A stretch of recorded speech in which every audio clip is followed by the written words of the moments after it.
The Dawn Express, आईना सच का।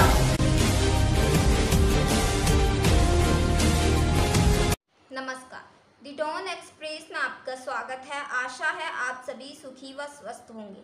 तो चलिए बढ़ते हैं पहली खबर की ओर। प्रत्येक धर्म में ग्रंथों को पवित्रतम स्थान हासिल है। हिंदुओं में गीता, मुसलमानों में कुरान, ईसाइयों में बाइबल की तरह ही सिखों में गुरु ग्रंथ साहिब पूजनीय पवित्र ग्रंथ है। सिख इतिहास में 27 अगस्त का विशेष महत्व है। दरअसल सिखों के लिए सर्वाधिक श्रद्धेय अमृतसर के हरमंदिर साहिब में 1604 को आज 27 अगस्त के दिन ही गुरु ग्रंथ साहिब की स्थापना की गई थी। तो चलिए अब बढ़ते हैं दूसरी खबर की ओर। कोरोना महामारी के दौर में मेडिकल इंजीनियरिंग कॉलेजों में प्रवेश के लिए ली जाने वाली नीट जेईई की परीक्षाओं के विरुद्ध में बुधवार को सोनिया गांधी की अध्यक्षता में हुई 7 गैर बीजेपी मुख्यमंत्रियों की बैठक में फैसला लिया गया कि वे इस मुद्दे पर संयुक्त रूप से उच्चतम न्यायालय का रुख करेंगे। मुद्रक आम पार्टी ने भी कोरोना संकट के समय इन परीक्षाओं को स्थगित करने की मांग का समर्थन किया है।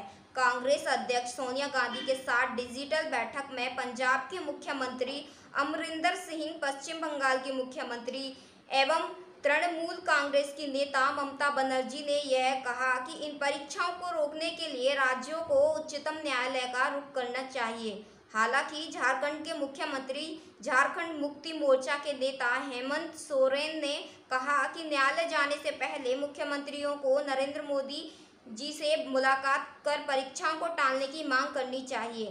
बैठक में ममता बनर्जी ने कहा कि सभी राज्य सरकारों से आग्रह है कि हालात के सामान्य होने तक इन परीक्षाओं को स्थगित कराने के लिए उच्चतम न्यायालय में जाना चाहिए।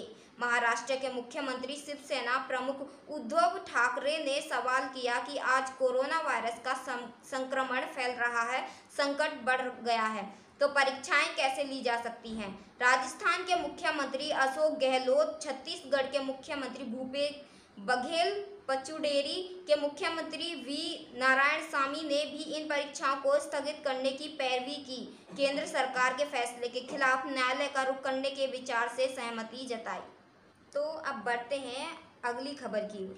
केंद्र सरकार ने देश भर के टोल प्लाजा पर शुल्क वसूली के कारण लगने वाले जाम से निजात दिलाने के लिए के इस्तेमाल को अनिवार्य कर दिया है। इससे अब केवल फास्ट टैग लगे वाहनों को ही टोल प्लाजा से 24 घंटे के अंदर वापसी पर डिस्काउंट मिलेगा। केंद्रीय सड़क परिवहन एवं राजमार्ग मंत्रालय ने बुधवार को कहा कि टोल शुल्क प्लाजा पर वापसी, यात्रा डिस्काउंट या कोई भी अन्य छूट प्राप्त करने के लिए फास्टैग का उपयोग अनिवार्य कर दिया गया है। जो भी उपयोगकर्ता 24 घंटे के भीतर वापसी या रिटर्न यात्रा करने के लिए डिस्काउंट अथवा किसी अन्य स्थानीय छूट का दावा करना चाहते हैं, उसके लिए वाहन पर एक वैध लगाना आवश्यक होगा। यह राष्ट्रीय राजमार्गों के शुल्क प्लाजा पर डिजिटल भुगतान के उपयोग को बढ़ावा देने की दिशा में एक और अहम कदम है।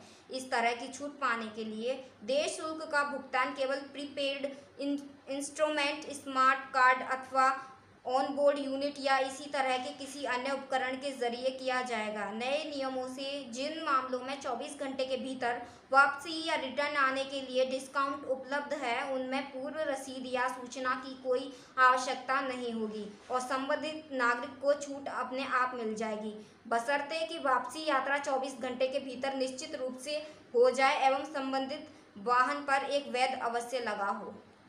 तो चलिए बढ़ते हैं एक और खबर की ओर।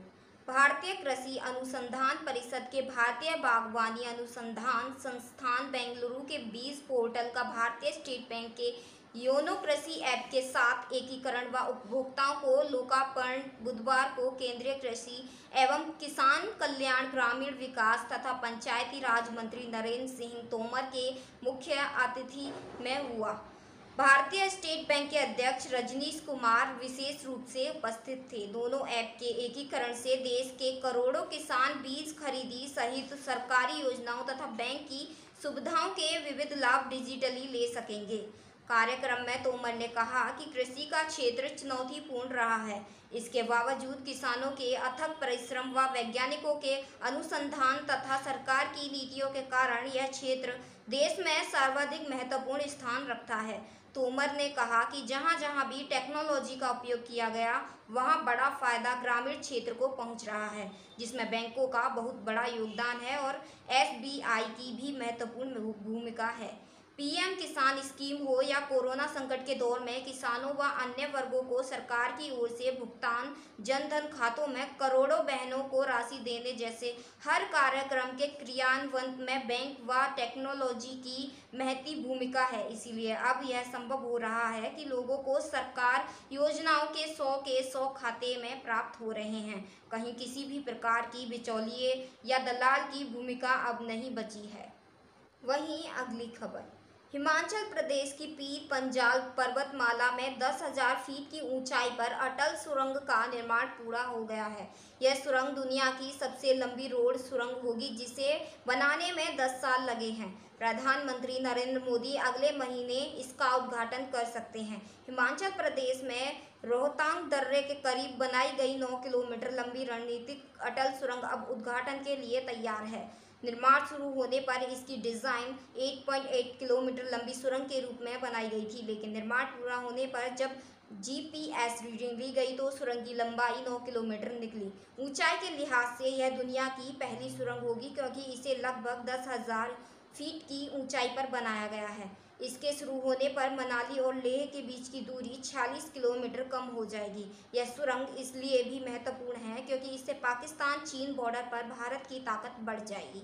इसमें एक आपातकालीन एस्केप सुरंग भी शामिल है, जिसे मुख्य सुरंग के नीचे बनाया गया है। यह किसी भी अप्रिय घटना के मामले में एक आपातकालीन निकास प्रदान करेगा, जो मुख्य सुरंग को अनुपयोगी बना सकता है। सुरंग में हर 150 मीटर पर एक टेलीफोन, हर 60 किलोमीटर पर अग्नि हाइड्रेट, हर 500 मीटर पर आपातकालीन निकास, हर 2.2 किलोमीटर में गुफा, हर 1 किलोमीटर पर हवा की गुणवत्ता की निगरानी प्रणाली, हर 250 मीटर पर सीसीटीवी कैमरे के साथ प्रसारण प्रणाली और घटना का पता लगाने वाली स्वचालित प्रणाली लगाई गई है।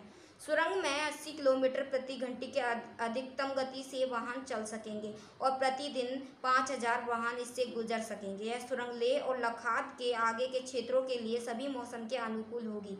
बर्फबारी के दिनों में भी इस सुरंग से पाकिस्तान और चीन सीमा तक आसानी से पहुंचा जा सकेगा, क्योंकि लेह मनाली राजमार्ग दोनों देशों की सीमा से लगा हुआ है।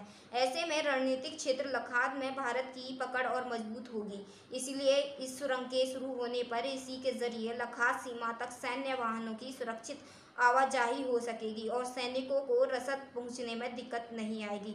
रक्षा मंत्रालय के अधीन सीमा सड़क संगठन BRO ने अपनी पहचान के मुताबिक इस मुश्किल कार्य को सफलतापूर्वक अंजाम दिया है। अब रुख करते हैं अगली खबर की ओर। चीन और पाकिस्तान मिलकर पिछले 5 सालों से घातक जैविक हथियार तैयार करने में जुटे हुए हैं।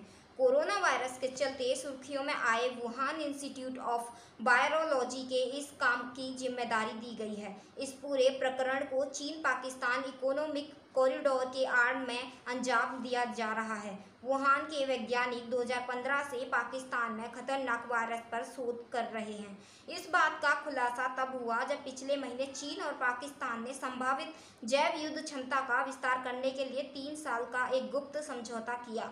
वुहान और पाकिस्तान वैज्ञानिकों द्वारा किया जा रहा शोध की रिपोर्ट एक स्टडी पेपर में भी छपी है। इसमें जानवरों से इंसानों में आने वाले वायरस की पहचान और लक्षणों के बारे में बताया गया है। रिसर्च में वेस्ट नील वायरस, मर्स कोरोना वायरस और चिकुनगुनिया पर भी प्रयोग किए गए हैं। रिपोर्ट के अनुसार वर्तमान में इन बीमारियों के लिए कोई भी वैक्सीन नहीं है और इन्हें दुनिया के कुछ सबसे संक्रमण और खतरनाक वायरसों में गिना जाता है। हालांकि इन अध्ययनों की पाकिस्तानी सेना से लिंक होने की जानकारी नहीं है। रिपोर्ट के मुताबिक रिसर्च के लिए हजारों पाकिस्तानी पुरुषों, महिलाओं और बच्चों का खून का नमूना लिया गया।